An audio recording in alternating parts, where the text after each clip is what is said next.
अस्सलाम वालेकुम दोस्तों, welcome back to my channel. उम्मीद है सब खैर खैरियत से होंगे। आज हम जो बात करेंगे वो बहुत ही इंपॉर्टेंट बात है। काफ़ी सारे लोग वीज़ा के लिए अप्लाई करते हैं और वो आना चाहते हैं शेंजन ज़ोन में, जैसे कि ख़ास करके इटली है, वो एज ए स्टूडेंट आना चाहते हैं या किसी और रीज़न से आना चाहते हैं। वो जर्मनी हो गया, कोई भी कंट्री है जो शेंजन में है। तो आज हम डिस्कस करेंगे कि शेंजन वीज़ा जो स्पेसिफ़िकली है आपकी, वो रिजेक्ट क्यों होती है, उसके क्या रीज़न्स होते हैं। इटली की, जर्मनी की या कहीं भी आप जाना चाहते हैं तो वीज़ा क्यों रिजेक्ट होती है स्पेसिफ़िकली शेंजन ज़ोन की। तो आइए शुरू करते हैं। सबसे पहला वीज़ा रिजेक्ट होने का जो रीज़न होता है वो होता है क्रिमिनल रिकॉर्ड। काफ़ी कंट्रीज़ आपसे कैरेक्टर सर्टिफिकेट मांगते हैं, क्रिमिनल हिस्ट्री मांगते हैं। तो जो आप भले ही आप एक सही सर्टिफिकेट कहीं ना कहीं से निकलवा लेते हैं, लेकिन जब वो रियलिटी चेक होती है, वो चेक होता है, उसकी वैलिडिटी वगैरह चेक होती है, तो वो कहीं आपकी कोई एफआईआर वगैरह होती है या कोई ऐसा केस होते रहते हैं, उसमें अगर आपका नाम आ गया या किसी से मैच हो गया तो वो एक रीज़न बन सकता है आपकी शेंजन वीज़ा रिफ्यूज़ल का। आपकी जो वीज़ा है वो रिजेक्ट की जाती है, आपको जो है अलाउ नहीं किया। उसके बाद आता है जो आप डॉक्यूमेंट बनाते हैं वो फेक निकलते हैं। फॉर इंस्टेंस, आपने कोई डॉक्यूमेंट या ऐसा सर्टिफिकेट बनाया, फॉर एग्जांपल अगर आप एज ए स्टूडेंट आ रहे हैं, आपने कोई सर्टिफिकेट दिया है, वो सही नहीं है, आपने वैसे ही निकलवा लिया है, उसकी कोई वैलिडिटी नहीं है। वो जब चेक होता है उसकी वैलिडिटी किसी इंस्टीट्यूट से या कहीं से भी आपने निकलवाया है, वो सही नहीं होता, वो एक झूठा डॉक्यूमेंट प्रूव होता है। तो वो भले ही वो एजुकेशन से रिलेटेड हो या कोई भी ऐसा डॉक्यूमेंट जो आपने प्रोवाइड किया है लेकिन वो सही नहीं है, भले ही वो रेफरेंस लेटर हो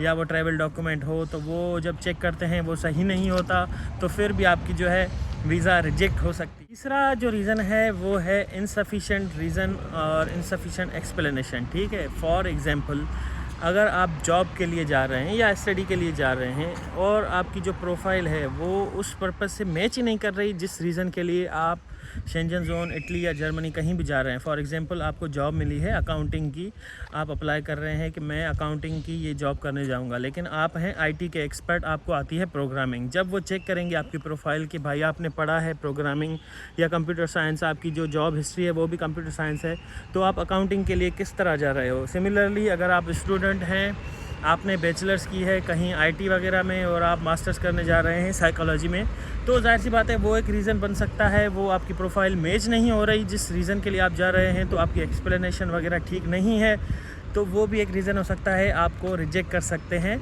आपको वीज़ा इशू नहीं हो। दूसरा रीज़न हो सकता है आपका जो ट्रैवल डॉक्यूमेंट है, आपका पासपोर्ट है या कोई भी आपका जो ट्रैवल डॉक्यूमेंट है वो एक्सपायर्ड है। काफ़ी लोग ऐसे करते हैं कि अभी अप्लाई कर देते हैं, पासपोर्ट जो उनका है वो वैलिड नहीं होता, उसकी डेट निकल गई होती है, वो एक्सपायर होने वाला होता है या कल या परसों। फॉर एग्ज़ाम्पल वो रिकमेंडेड होता है कम से कम 6 महीने आपका पासपोर्ट वैलिड हो जब आप वीज़ा के लिए अप्लाई करें। ऐसा नहीं होता कि आप वीज़ा के लिए कल अप्लाई करेंगे और एक हफ़्ते में आपकी वीज़ा आ जाएगी।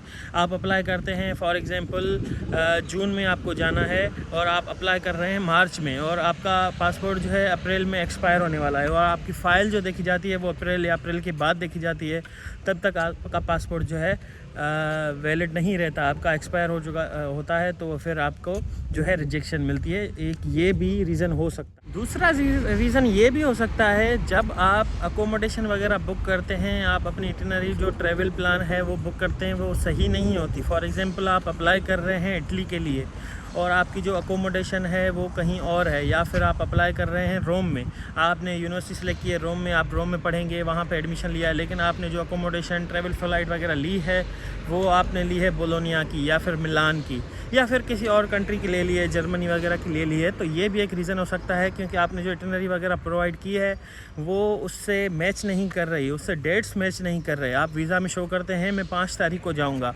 लेकिन जो आपकी डेट और फ़्लाइट वगैरह ये सारी चीज़ें मैच नहीं कर रही होती, आप एक हफ़्ता आगे पीछे कर लेते हैं। फॉर एग्ज़ाम्पल आपने फ़्लाइट बुक कर ली है 5 तारीख की और अकोमोडेशन कर ली है 10 तारीख की, तो फिर 5 में जो 20 दिन का गैप आता है उससे पता लग जाता है कि इस बंदे को आइडिया नहीं है और ये शायद किसी और रीज़न के लिए जा रहा है। तो ये भी एक रीज़न हो सकता है आपकी शेंजन वीज़ा या इटली की वीज़ा रिजेक्ट होने। एक मेन और रीज़न हो सकता है जिसके लिए आपकी वीज़ा रिजेक्ट हो सकती है, वो हो सकता है इनसफिशेंट प्रूफ ऑफ फंड।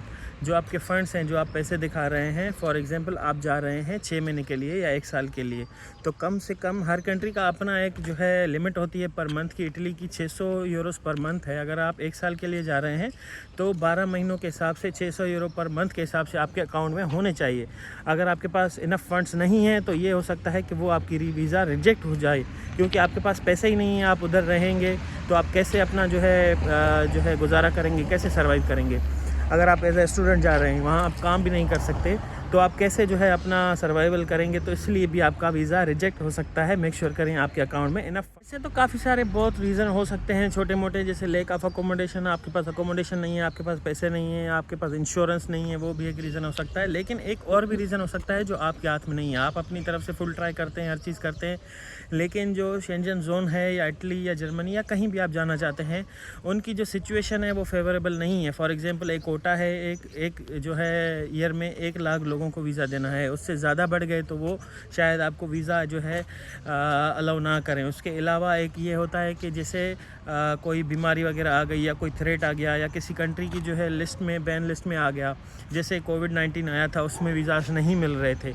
और ऐसे काफ़ी सारे जो है सिचुएशन अराइज़ होती हैं जिसमें शेंजन जोन में वीज़ा अलाउ नहीं होती। खास करके डिफरेंट कंट्रीज़ में डिपेंड करता है आप किस कंट्री से हैं।